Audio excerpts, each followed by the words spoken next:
Hello everybody, this is Plywood Cow coming at you with another world record speedrun. This time Space Jam: A New Legacy, the game. Any percent original cardless in 18 minutes and 9 seconds.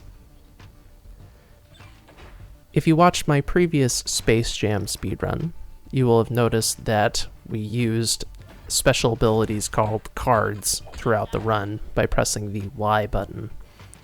And the card that we primarily used was the food card, which gives us health, and then strength at the end of the game, if you remember to switch when you die. In this run, we are going to not use cards at all, which really just comes down to, rather than spamming my spin attack all the time, instead trying to plan out my attacks accordingly. Now, in this run, you could opt to lose all your lives at the end of the game and just get a refresh of lives if your HP is low right at the end of the final boss. But obviously it's faster not to die if you can help it. For the door, you want to try to go for a jump AoE spin right after nailing the spiked ball mace attack. It's kind of tight timing. There's this weird thing in this game because the AoE spin attack makes you lose HP, but since there's no enemies you're hitting there, it doesn't drop your HP. So it seems like if you time it just right, you'll end up doing a jump kick and a spin right after right after the other, which is what you want to have happen. Now, on any percent original, the enemies don't have as much health as on hard difficulty. The other thing with hard difficulty is that the boss patterns change a bit, become a bit more dangerous in certain respects. Because enemies have less HP on this mode, the important thing of like juggling to try to extend your combo really isn't important at all, as it is on hard. Now you'll notice sometimes I'll run, which you do by double tapping the D-pad, and you can't run directly up and down, which can pose a problem, of course. We're going to do our double punch juggle on the prime here. Very nice. If you get grabbed by the prime on original difficulty, you want to do an AoE spin when you get grabbed, because then you can spin out of getting damaged. I mean, you'll still get damaged, but just from the AoE spin you do on yourself. For the elevator here, make sure to stay a little bit past that line in the floor. That way you can run towards the elevator. If you're right by the edge, you won't get as much distance. So the Jaddas, we want to do 3 hits and then a quad afterwards. And the barrels, we do want to try to take out. We do want food, since we are not going to be using the food card at all. But technically, I don't think there's any problem with using a card in this category. It's just that you, whatever the card effect is, you couldn't use. At least if you ask me. So like if you use greed, which gives you score by dropping a bunch of jewels, as long as you don't pick up the jewels, I don't think it matters. Also, jewels have like no benefit to you. Open with a spin here. It just makes this whole thing a lot easier. Now on hard, I'm not sure if you really want to do that because the spin's not going to do as much damage. But it really helps with in a get off me situation. we're going to be introduced to a couple of new enemies here in the mines. The frogs, we always want to do either a slide kick or a jump kick to take them out. And sometimes they'll jump into your attacks, and that will be fine enough on their own. These parts are annoying because there's really nothing to do. We're just waiting.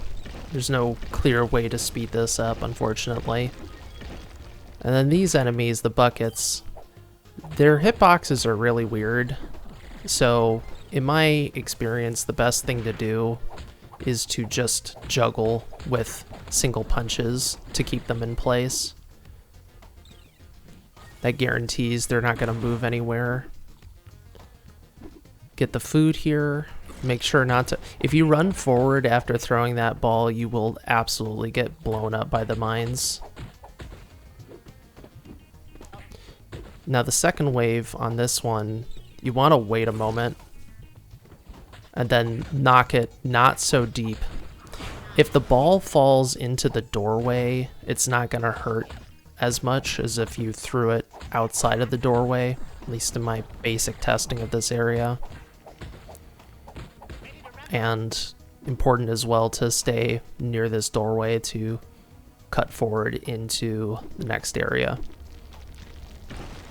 Now, if your timing is really good, you don't need to keep on tapping to run, and you could just immediately start running if you know the exact timing of when you can start moving. But I just continuously tap run until I see that I'm running, which does lose a little bit of time because you're like stutter stepping. But I'd rather do that than know exactly the timings. It's a little thing that can be improved on. Once again with the buckets. In my card run, you'll see me spin these because I don't need to worry about my health so much, but also for those tubes, you can charge the ball and throw it right next to it to pick it up immediately. You have to make sure that you're in the right position. Here's this annoying jerk who got mercilessly traded last season. That was a wild trade to the Mavericks. When the brow is like flying up, you can do the charged up ball air attack, which is really nice. It was a really clean fight, given that I'm trying not to use as much health. Then we just used the cheese cactus cheese. It's a very rare kind of cactus that spawns cheese. Very, very exotic.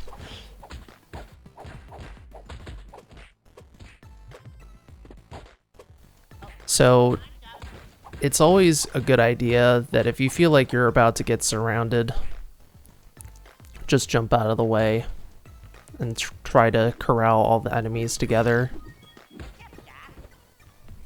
That was a mistake going in for the jump kick on the Jada there. If you can help it with the Jadas, you want to approach and chain them together with punches. It just can be challenging because when enemies come from the back, then they can interrupt your plan. Again, you really shouldn't charge for this jet. You can throw the ball. You want to just throw the ball, not charge the ball. That way you can take out the jet faster. I think there could be some interesting strats with hitting the ball, like throwing the ball at people, and throwing the ball and then punching the ball. If you're at the right distance, it could end up being really useful. But I haven't experimented enough to really see how to apply that. Maybe you could do that for the primes to get through them even faster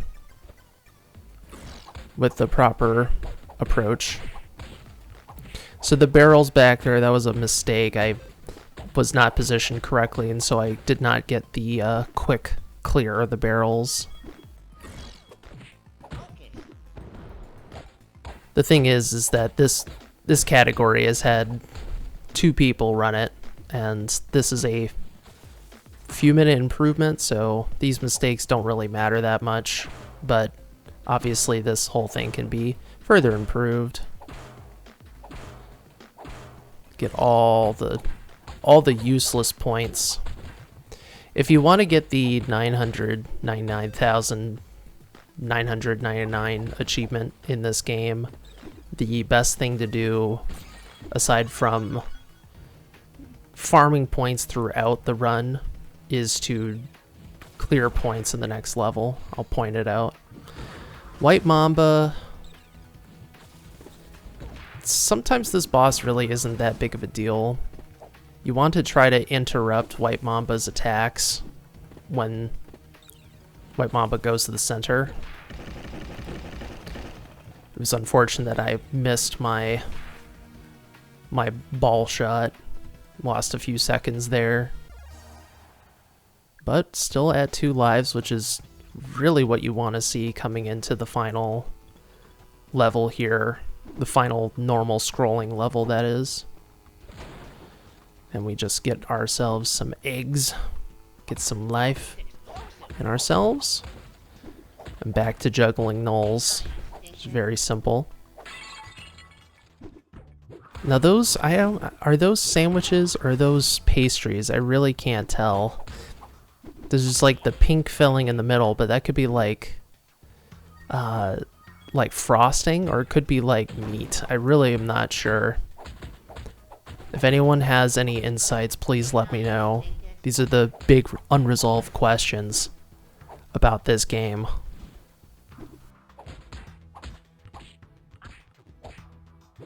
So this is a good spot to do spin, because we want to try to take out the bucket as soon as possible. It's okay to spin a little bit, you just don't want to overdo it. If you overdo it, you're going to run out of HP very fast. And there's only a couple of places in this level where HP is given to you, at the very start and near the end. And if you misplay the end, you're basically going to have no HP or die going into the final boss. So coming down to the bottom here seems to be really effective. Unlike in the elevator in stage, I suppose you could call it stage 4, if you count the spike trap, where the elevator is really tight. While there's 4 Jaddas that spawn here, if you're just sort of out of the way, it's okay. Of course, I land on a mine like a silly boy, a silly bunny. That's okay. You just really don't want the jets to go off screen, because they'll either launch bombs at you or flamethrower you, or you really can't do much about it. Thankfully the null was compliant and didn't hit me in the back, but you may want to jump over to the other side and reverse, particularly on hard mode, because the null is going to probably hit you from the back.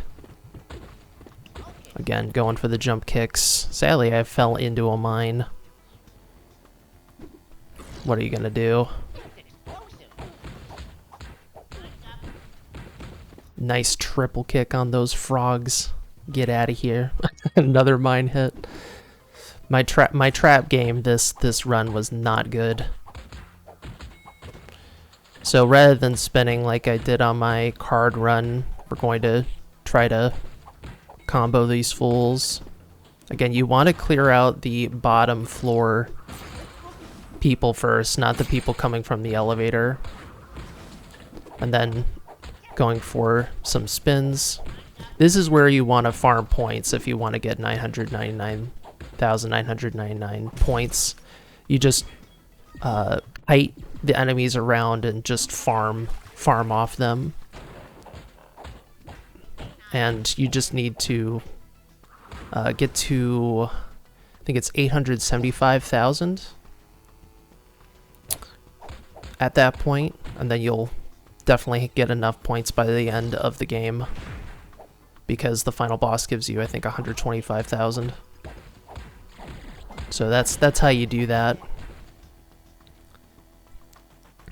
Now for the tricky spot, which is trying to loop these two primes.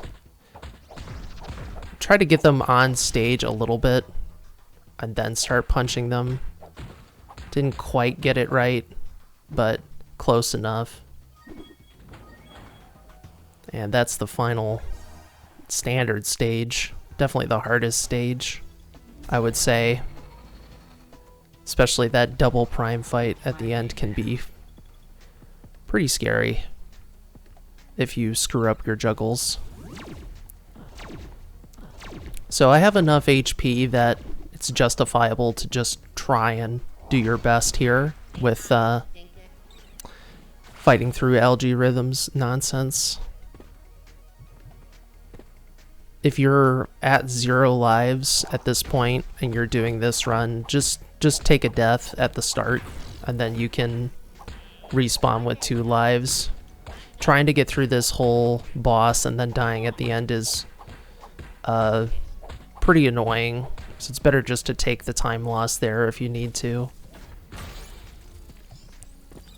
You want to be somewhere around the middle for that ball throw. The attack where algae shoots the attacks out of the screen, it does 5 hits, so on the 4th hit you want to position yourself accordingly on the right side to deal with the arm swing if it happens. This fight is very random. We can't really, I don't know how to make this deterministic. The second wave here, not so bad. Again, make smart use of jumping if you need to. It's not a bad place to do an AoE spin, but I'm trying to save all that for the final wave. I like to throw the ball across the way and then turn around. If your timing is good, you'll get a full charge ball shot and a 2 full combo hits, which is pretty good damage. So the goal here is to try to take out the jets first, because they are the big problem. Ignore the other guys until you take out the jets, because if you try to go for the prime, the jets are just going to burn you or throw bombs, and it's not worth it. Leave the prime for last. And just one more throw, and that's GG. Cardless. No cards. I do not have the cards. No one has the cards. We don't use cards. We use our brains and brawn. That's right, folks. Toon Squad. 1809 IGT. Very nice run. It is definitely improvable with some cleaner execution throughout the levels. I think a sub 18 on Cardless is totally viable. It also brings into question how much time cards actually save, because the time it takes to use a card and then, in my case, use food, so you have to pick up the food, that does take time versus just planning your route around not using as much food. And I think for hard mode it may be better not to use food, but I haven't really looked into it. That is the category that actually has probably the hardest run to beat out of the full game runs, so we'll see if I go for that as well. But this one was fairly simple to approach. but definitely is improvable. Not sure by how much, but definitely could get a 17XX on Cardless with a cleaner execution. So thank you all for watching. This is a bit more relaxed and loosey-goosey compared to the last commentary, but I hope you enjoyed the run all the same. That's all, folks.